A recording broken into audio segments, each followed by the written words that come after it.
Welcome to The Explainer. Today, we're diving into a book that's frankly a must-read for anyone who's ever dreamed of starting their own thing. Michael Gerber's The E-Myth Revisited. You know, if you've ever been in the trenches of running a small business or even just thought about it, this quote, wow, it probably hits you right where you live. And here's the thing, that feeling, that constant crushing overwhelm, it's not just garden variety stress. Gerber argues it's a sign of something much, much deeper, a total misunderstanding of what a business is supposed to be. And I mean, just look at the numbers. They're brutal. Over 80%, 80% of small businesses don't make it past their 5th birthday. Just let that sink in for a second. That's 4 out of every 5 businesses. These are people with passion, with talent, who've poured everything they have into a dream, only to see it, poof, disappear. So you gotta ask, right? Why? How can so many smart, driven people fail so spectacularly?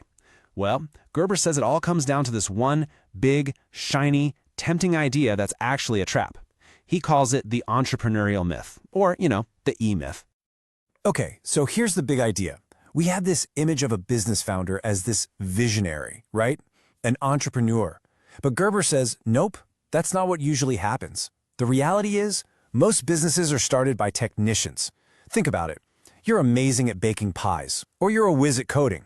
And one day you get this entrepreneurial seizure, as he calls it. You think, man, I'm so good at this, I should be my own boss. And right there, that's where the fatal assumption kicks in. And what's that fatal assumption? It's this. Just because you understand the technical work of a business, you understand the business that does that work. It's the idea that being a great baker means you'll be great at running a bakery. But those are two totally different skill sets. In fact, and this is wild, Gerber says being good at the technical stuff can be your single biggest weakness. Why? Because it keeps you stuck doing the work instead of building the business. So let's talk about Sarah. This is the classic example Gerber uses. Sarah, man, she loved baking pies. It was her thing, her passion. Everyone told her, Sarah, you have to open a shop. So she did. She called it All About Pies. Fast forward 3 years, and she can't even stand the sight of a pie. Her dream? Yeah, it turned into a total nightmare. So what went wrong? Well, Sarah's life became this endless grind. She was up at 3 a.m., not leaving till 10 p.m. And she wasn't just baking. Oh no, she was also the accountant, the person who cleaned the floors, the cashier, the marketing guru, the whole shebang. The one thing she was passionate about, baking, just became another item on a soul-crushing to-do list. So what's really going on here? At the core of it all, Gerber says there's this civil war happening inside every single business owner's head. It's a battle between different personalities. You've got the technician, the doer, the baker, and you've got the entrepreneur, the visionary, the dreamer. But there's a third person in this fight, and they're usually losing. Badly. And here they are. The technician who loves to do the work, the manager who needs things to be organized and predictable, and the entrepreneur, the big-picture visionary. Now, look at this breakdown for the typical small business owner.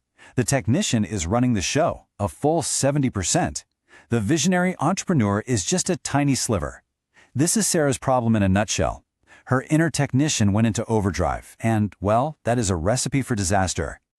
And when that technician is in the driver's seat, the business gets stuck in what Gerber calls the technician's trap. It's this painful, totally predictable cycle. First, there's infancy. That's when you are the business, you do it all. But if you're good, you get busy, which leads to crisis. You're working like crazy, but still dropping the ball. So you think, okay, I need help. And you enter adolescence. You hire people. But, and this is the crucial mistake, you don't manage them with systems. You just kind of dump the work on them and hope for the best. That's not delegation, it's abdication. And it leads to absolute, total chaos. And this really gets to the heart of it. If your business depends on you being there all the time, guess what? You don't own a business, you have a job. And let's be honest, it's the worst job on the planet because you're working for a crazy person yourself. So, is there a way out of this trap? Yeah, thankfully there is. But the answer isn't what you think. It's not about working harder. It's about changing your entire mindset. It's about working on your business, not just in it. So where do we get the model for this? Well, Gerber points to Ray Kroc, the guy behind McDonald's. Kroc had this brilliant insight. He realized his product wasn't really hamburgers. His product was the McDonald's business itself. He was selling a system that could produce the same burger, the same fries, the same experience anywhere in the world. And that idea is the key to what Gerber calls the turnkey revolution. So what does that mean for you? It means you have to build your business like it's a franchise prototype. Imagine you're not just building one little shop, you're building the master model for 5,000 identical shops. What does that force you to do? It forces you to build systems, to make it people-proof, to create a business that works perfectly, even when you're on a beach somewhere. This is the big shift right here. You have to stop working in your business and start working on your business. Your job is no longer to bake the pies. Your job is to create the perfect pie baking system. A system that runs the business so that the people you hire can just run the system. You go from being the technician to being the architect.